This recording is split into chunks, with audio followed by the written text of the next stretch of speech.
Dzień dobry Państwu. Dzisiaj przedstawię analizę Daci Duster 3 2024, najnowszej odsłony tego popularnego SUV-a. Zanim przejdziemy do głównego wątku, to cofniemy się 57 lat wstecz. Nazwa firmy Dacia pochodzi od obszaru zajmowanego obecnie przez Rumunię w czasach starożytnych. Marka powstała w 1966 roku w Miovenii w Rumunii na podstawie umowy między rządem komunistycznym a francuskim producentem Renault. Założeniem firmy było dostarczanie ekonomicznych, trwałych, wszechstronnych i nowoczesnych aut. W latach 80. Dacia produkowała modele 2000 dla rumuńskiej partii komunistycznej. W 1999 roku Renault nabyło 51% udziału w Daci i od tego momentu zaczął się nowy rozdział w historii tego producenta.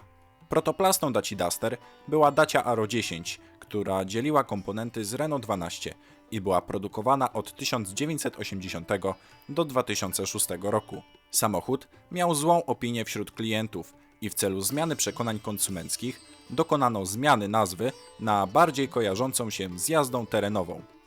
Importer Daci w Wielkiej Brytanii, wyobrażając sobie jazdę po zakurzonych drogach w chmurze pyłu, zapożyczył z westernów nazwę Duster, określającą kowbojski płaszcz Duster Coat.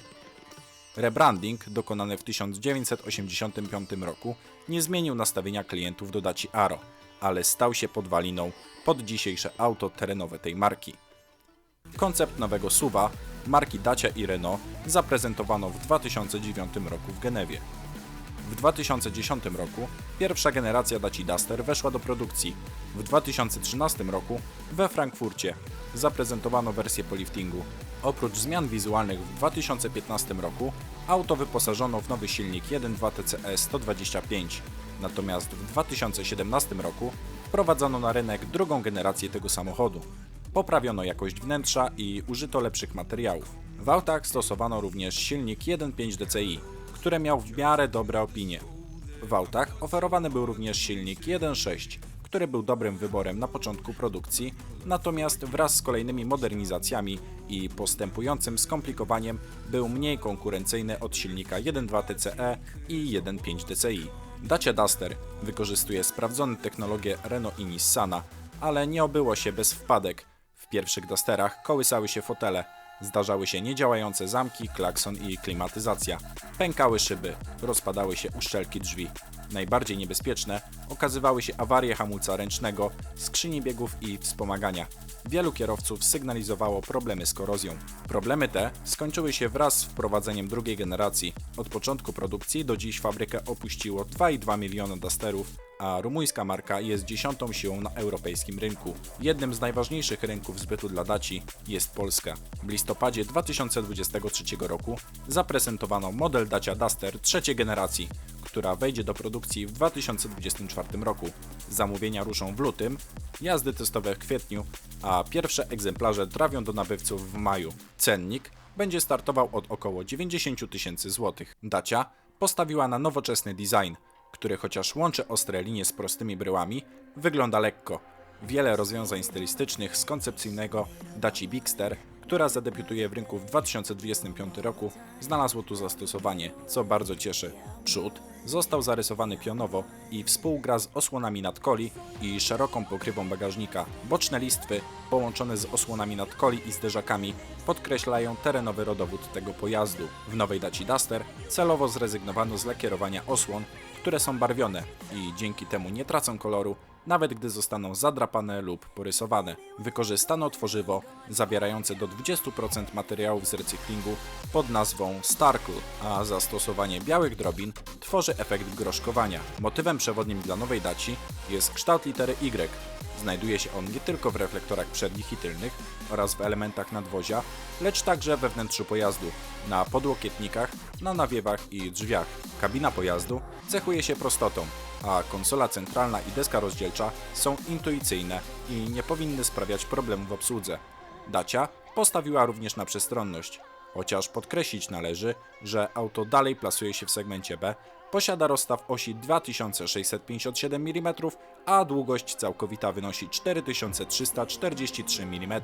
Mimo to z przodu i z tyłu jest wystarczająco miejsca na nogi kierowcy i pasażerów, przez co auto będzie mogło pełnić funkcję samochodu rodzinnego, a także towarzysza podróży na wyprawy ze znajomymi w dzikie ostępy pięknej polskiej przyrody. To zasługa nowej platformy CMF-B, która jest wykorzystywana również do innych modelów marki Renault. Płyta CMF jest modułowa i nadaje się pod napędy hybrydowe. Znana jest m.in. z Arkany i Clio. Auto nie tylko urosło, lecz również zwiększyła się przestrzeń bagażnika, która zwiększyła się do 472 litrów. We wnętrzu pojazdu dalej znajdziemy dużą ilość tworzyw sztucznych. Niemniej jednak jest to cena, jaką płacimy za korzystny stosunek jakości do ceny. Natomiast na uwagę zasługuje wytrzymała i wyglądająca na wykonaną z dobrych materiałów tapicerka pojazdu i tkaniny pokrywające fotele, które łatwo powinny poddawać się czyszczeniu i być wytrzymałe na uszkodzenia. Klimatyzacja będzie sterowana tradycyjnymi przyciskami, a do dyspozycji kierowcy zostaną oddane dwa ekrany o przekątnych 3,5 i 10,1 cala, co jest ewolucją w stosunku do poprzedniego modelu. Auto będzie miało również bogate multimedia, system MediaNav wraz z Android Auto i Apple CarPlay. W standardowym wyposażeniu kierowcy dostaną również zmywalne gumowe dywaniki z ciekawą fakturą przypominającą bezkres Sahary lub stepy akermańskie. Pojazd zostanie wyposażony również w 6-głośnikowy system audio oraz systemy bezpieczeństwa i wsparcia kierowców. Dacia Duster 3 posiadać będzie tryby jazdy terenowej. Ponadto pokonywanie bezdroży będzie ułatwione dzięki dużemu prześwitowi 217 mm i dużym kątom natarcia 31 stopni z przodu, 36 stopni z tyłu w wersji 4x4. W wersji 4x2 auto będzie nieco niższe i prześwit wyniesie 209 mm. Wysokość auta wyniesie 166 mm, a szerokość 181 mm. Dzięki nowemu systemowi All Road Info informacje w tym zakresie będą wyświetlane kierowcy na centralnym ekranie. Możliwy będzie również rozdział mocy między przednią a tylną osią. Ponadto auta będą wyposażone w system bezkluczykowy, tempomat, automatyczne przełączanie świateł, klimatyzację, czujniki parkowania w zależności od wersji wyposażenia. Pojazd będzie poruszał się na 18-calowych aluminiowych felgach. Innowacyjnym rozwiązaniem w wymiarze funkcjonalności jest system U-Clip, który pozwala na mocowanie różnych akcesoriów w 4 lub 6 punktach w pojeździe w zależności od wersji wyposażenia. Zaczepy znajdują się na desce rozdzielczej, konsoli centralnej, w bagażniku i na wewnętrznej stronie klapy bagażnika. Można do nich przymocować uchwyt na telefon, tablet, uchwyt na kubek, zaczep na torbę czy przenośną lampkę. Uchwyt posiada funkcję ładowania indukcyjnego. Jeśli chodzi o wersje silnikowe, to najprawdopodobniej do oferty trafi znany z Daci Jogger układ Hybrid 140, w skład którego wchodzi 4-cylindrowy silnik benzynowy 1.6 oraz silniki elektryczne zapewniające 140 koni mechanicznych, wysokonapięciowy rozrusznik generator i zelektryfikowana przekładnia z 4 biegami dla silnika spalinowego i 2 dla elektrycznego. Drugą opcją będzie zupełnie nowy 3-cylindrowy silnik 1.2 TCE 130 połączony z miękką hybrydą Hue 48V, 6-biegową przekładnią manualną 4x2 i 4x4. Jest to zupełnie nowa jednostka, która ma spełniać normy Euro 7 i zastąpi w gamie niezawodny silnik 1.3 TCE, o którym więcej w następnym odcinku. Prace nad silnikiem 1.2 TCE trwają już od jakiegoś czasu i będzie on stanowił rozwinięcie jednostki HR10, czyli silnika 1.0 TCE. Silnik będzie pracował w cyklu Atkinsona-Millera. Rozwiązanie to stosowane jest m.in. przez Mazdę i charakteryzuje się tym, że w stosunku do tradycyjnego cyklu spalinowego silnika 4-suwowego zawory będą wciąż otwarte w momencie rozpoczęcia się suwu sprężania. Będą zamykały się z opóźnieniem, dlatego suw sprężania zostanie wyraźnie skrócony. Teoretycznie silnik ma być 10% wydajniejszy i emitować 10% mniej spalin niż układ niehybrydowy.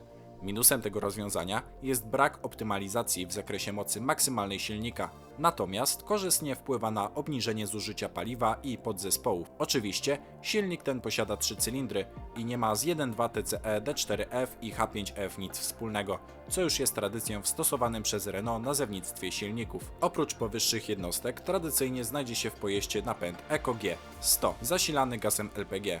Pojazd posiadać będzie 2 zbiorniki, każdy po 50 litrów na benzynę i gaz. Napęd ten znany jest z innych modeli Daci i składa się z turbodoładowanego silnika 1.0 TCE o mocy 100 koni mechanicznych. Silniki te mają zniknąć w 2028 roku zgodnie z założeniami Komisji Europejskiej i Parlamentu Europejskiego. Silnik ten jest sprawdzony i ma dobre opinie kierowców. Samochód będzie dostępny również z wieloma innymi rozwiązaniami znanymi z aktualnych modeli, takimi jak system Sleep, składającego się z dwuosobowego łóżka, czy modułowych treningów dachowych. To wszystko, drodzy widzowie.